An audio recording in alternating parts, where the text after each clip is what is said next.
कड़ाके की ठंड और जीरो विजिबिलिटी को देखते हुए उत्तर प्रदेश की योगी आदित्यनाथ सरकार पूरी तरह एक्शन मोड में दिखाई दे रही है।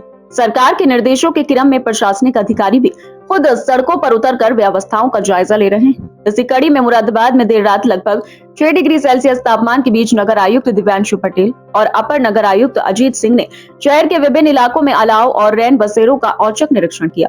देर रात नगर आयुक्त ने बस स्टैंड और रेलवे स्टेशन के आसपास बने रैन बसेरों में पहुंचकर वहां ठहरे राहगीरों और अभ्यर्थियों से सीधे बातचीत की। इस दौरान रैन बसेरों में आने वाले लोगों का रजिस्टर चेक किया गया और साफ सफाई, बेड, गद्दे, रजाई व कंबल की उपलब्धता की भी जांच की गई। नगर आयुक्त ने अलाव की व्यवस्था का भी निरीक्षण किया और संबंधित कर्मचारियों को निर्देश दिए कि ठंड के दौरान किसी भी तरह की लापरवाही बर्दाश्त नहीं की जाएगी।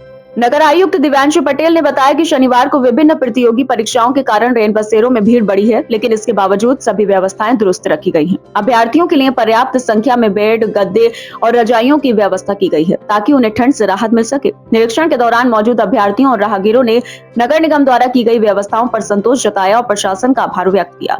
उन्होंने बताया कि सरकार के निर्देश अनुसार ठंड से बचाव के लिए शहर में विशेष इंतजाम किए गए हैं। सुबह 5 बजे से 8 बजे तक स्कूलों के बाहर अलाव जलाने के निर्देश दिए गए हैं ताकि बच्चों और अभिभावकों को ठंड से राहत मिल सके। इसके साथ ही पूरे शहर में कुल 160 स्थानों पर अलाव जलाए जा रहे हैं। नगर निगम की टीमें नियमित रूप से इन स्थानों की निगरानी कर रही हैं। नगर आयुक्त ने स्पष्ट किया कि रैन बसेरों में साफ सुथरे गद्दे, रजाई और कंबल के साथ साथ नियमित सफाई का पूरा ध्यान रखा जा रहा है। ठंड के इस दौर में किसी भी जरूरतमंद को परेशानी न हो, इसके लिए नगर निगम द्वारा सभी व्यवस्थाएं मुकम्मल की गई हैं और लगातार निरीक्षण जारी रहेगा।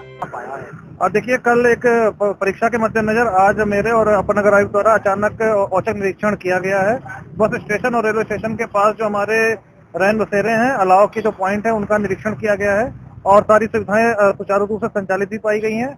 आप लोगों ने भी देखा होगा कि रैन बसेरों में अच्छी क्वालिटी के कंबल, साफ सुथरी व्यवस्था है। चूंकि आज परीक्षार्थियों की संख्या ज्यादा होने के नाते बेड कम पड़े हैं, लेकिन हमने गद्दे और कंबल की उचित व्यवस्था की है। फायर एक्सटिंग्विशर तक भी लगाए गए हैं। किसी प्रकार की कोई अनहोनी ना हो, कोई संदिग्ध तत्व, अवांछित तत्व रैन बसेरों में जाकर कोई घटना न कारित कर सके, इस संबंध में भी हमने पहचान पत्र, आधार की व्यवस्था रखी है कि वो दिखाने के बाद ही प्रवेश होता है।